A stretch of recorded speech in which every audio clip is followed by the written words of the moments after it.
Hi, and thank you for joining me on another episode of the Tech Exec Podcast, where I'll help you create teams worth leading, because life's too short to lead mediocre teams. As always, I'm your host, Aviv Ben-Yosef, advisor and consultant to tech execs just like you, and our subject today is On Par. Before starting, I'm reminding you that in a couple of weeks, I'm holding a free live stream about the new non-negotiables of tech leadership in 2026. I'm excited about it. I think it's going to be packed with actionable things you can do and improve on yourself and on your organization. So 2026 will be an amazing year. It's free, and if you sign up, you're going to get a recording, even if you cannot attend live, but I recommend attending live because then you can ask me questions. The link and all the details are in the show notes, and I'm waiting to see you there. And now let's talk about On Par. I'll start by saying I have no idea what I'm talking about when I'm talking about golf, okay? I've never done any real golf. What I did do is I went this past weekend with my kids to a mini golf here in Rome. And what we did there, I found out that you have your strokes, and there's a different par, a different number that you deduct for adults and kids. Or I know that professionally, I've tried to learn a bit, so I'm not saying utter nonsense. I know that professionally this is called a handicap. You might have different handicaps for different players, okay? What's the purpose? The purpose is that the game is still challenging. Even if I'm playing with someone who is not at my level, having set a handicap or having set different pars means that there's still a challenge. Yeah, my daughter won, even though, us as adults are better because we had the different pars. That made the game much more interesting and challenging, and all of us had a good and better time. The same, by the way, applies to chess. In chess, if you're playing against someone who's much, much worse, it's not really an interesting game, and you can see all of the old games that people have researched and have learned a lot are games where people try to give some sort of a handicap, like giving the other person an extra couple of turns, or starting where the better player already starts without some of their pieces. Starting like that makes it so we have a more interesting and challenging experience. And I think that there's something very special about that when it comes to your teams. When you're looking at how your teams are operating, I think that it's critical to ensure that everyone, it doesn't matter if they're senior or not, managers or not, everyone is all the time being challenged at a level where they feel like they're engaged. What does that mean? For example, it means that if you're always letting that one senior engineer be in charge of all the different meaty problems, then you're not thinking about the par, but the handicap. You're always giving things to where it's easiest. And there, what you're creating is a single point of failure. You're creating this single person who's always getting all of that type of experiences because they're better at it, and you're letting them just keep getting better at the cost of the rest of the team. Or one thing that I've seen being amazingly useful when it comes to helping people learn how to improve as seniors, and not seniors in the tech front, but in the responsibility and people skills front, even if they're not managers, is giving them ownership over bigger and bigger projects. So you have a feature owner that's actually in charge of ensuring that a big feature where we have different people involved, and maybe we also need to talk to product and design and marketing, and I don't know, having an engineer that's actually in charge of making all of that happen, connecting all the dots, letting you know if there's an issue, so you don't have to expend managerial time, I'm guessing, on that. We don't want to see that happening with every single feature, because that means that you're going to be capped at the amount of features you can do, even if you've got a bunch of seniors, because you only have one manager per team.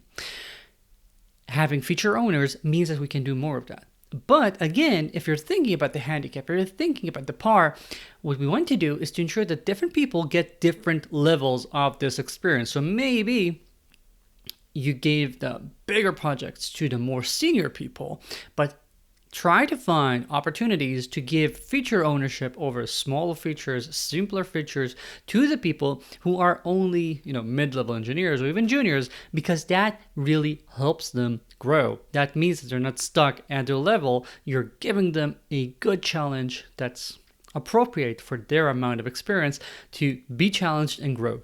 By the way, that's part of what we're going to be talking about in the new non-negotiables for tech leadership, because I think that we have to learn how to maximize what we get out of our people and learn how to maximize managerial impact, because you cannot have such a high ratio between managers and ICs anymore.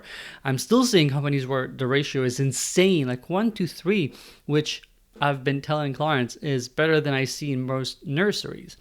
But if you want to create something impactful, and if you want to be able to move fast, you cannot have that. You need to have people who work better, faster, and that means that we have managers who are not involved in every single different project in the team, but that other people are involved. Another example of this handicap is thinking about how you're setting up people's aims all the time.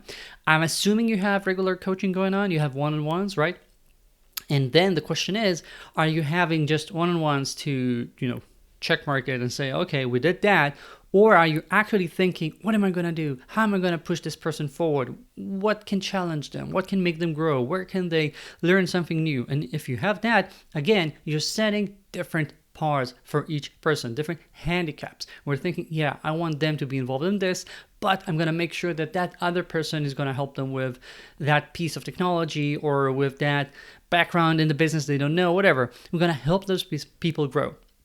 And even if I'm massacring the analogy here, because again, I don't know anything about golf, what I do think is important here is to realize that we don't have to treat everyone equally, as in if you're an IC at senior level, you're going to get senior stuff. If you're an IC that's not senior, you're never going to get anything. But we need to look at people as really complex, not non-binary human beings. It's not a senior, not senior, back end or front end, but people who can have everything in between, a bunch of gradients. And if you're aware of that, you can set the right handicaps, you can set the right pars, and you can push people forward. You can help them see how they can grow. You can help ensure that everyone is learning at the better or best matched rate for themselves. And hopefully it's going to be the best rate you can get without them burning out, because we want people to keep experiencing new things and becoming better. Otherwise, work becomes purely work. It becomes routine. It becomes boring. And that's how you get teams that are burnt out, teams that move slowly, teams that never do anything interesting, worthwhile, or innovative.